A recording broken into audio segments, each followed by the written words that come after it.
2018년, 20년에 아카데미 시상식 금장상을 받은 카즈히로는 한 일본 기자의 인터뷰에서 다음과 같이 말했습니다. 나는 일본인이 아닌 미국인이다. 왜냐하면 나는 일본의 지나치게 복종적인 문화에 지쳤고 꿈을 이루는 것이 너무 힘들었기 때문이다라며 일본의 영화계가 얼마나 부패했는지 간접적으로 말했습니다. 그에 비해 봉준호 감독은 한국 영화 100주년임을 강조하고 충무로에 있는 영화인들에게 존경을 바친다며 나라에 대한 사랑을 보여줬죠.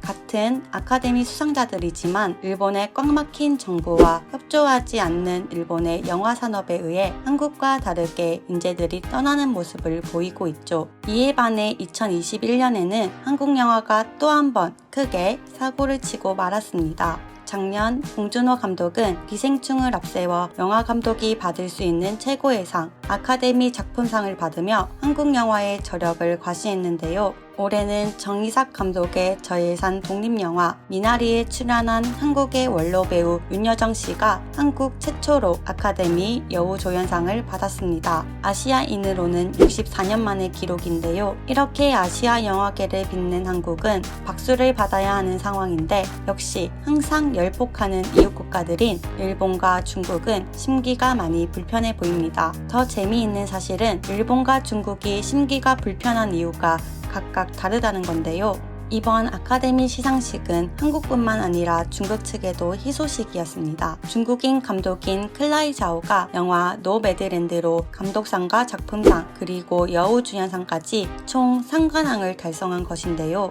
어느 나라든 아카데미 상을 받는다면 자국 언론이 대서특필을 해야 할 상황인데 중국 측에서는 아카데미 시상식에 아조차도 꺼내지 못하고 있는 상황입니다. 중국 웨이보의 자오 감독이 수상소감을 밝히는 동영상과 아카데미 시상식의 관련 게시물이 여러 번 올라왔으나 1시간도 지나지 않은 채 모조리 사라진 것인데요. 물론 처음부터 중국에서 클라이 자오 감독을 검열, 통제한 것은 아닙니다. 항상 자기들보다 약소국이라고 생각했던 한국이 BTS나 기생충, 손흥민 등 항상 뒤에서 열폭하던 자신들이 드디어 하나는 따라잡았다고 생각해서 보도를 했을 것입니다. 노매드랜드가 골든글로브상을 수상하자 중국은 기다렸다는 듯 중국의 자랑이라며 클라이 자오 감독을 치켜 세워줬지만 클라이 자오는 8년 전 미국 영화 잡지 필름메이커 인터뷰에서 10대 때로 거슬러 올라가 보면 중국은 거짓말이 어디에서나 있는 곳이었다 라고 말한 것이 드러나 중국 측 여론은 180도 바뀌게 되었고 노매드랜드는 중국에서 개봉주차도 하기가 힘든 상황이 된 것입니다. 그리고 이제는 중국 주요 검색 사이트인 바이두, 소우거우 등에서는 관련 기사조차 검색이 되지 않는 상황이죠. 중국의 특기인 눈 가리고 아웅인 검열에 들어간 것인데요. 중국에서는 아카데미 시상식 자체를 방영해주지 않았고 본인의 나라도 아닌 죄 없는 홍콩을 52년 만에 아카데미 시상식을 볼 수 없게 하는 등 필사적으로 자국민인 클라이 자오를 검열하고 있는 것입니다.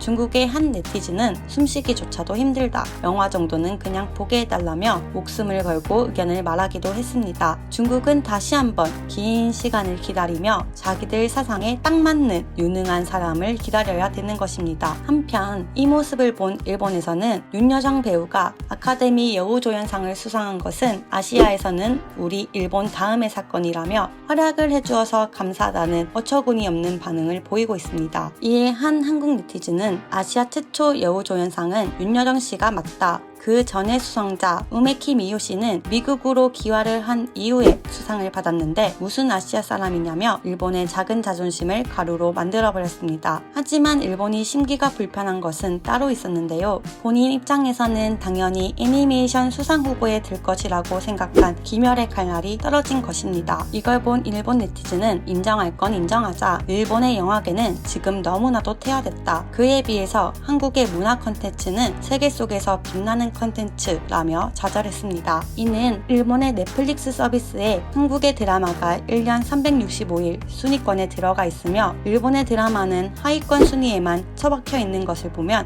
누구나 그렇게 생각하겠죠. 여기까지 레디튜브 에디터 A였습니다. 좋은 하루 보내시고 다음에 다시 뵙겠습니다.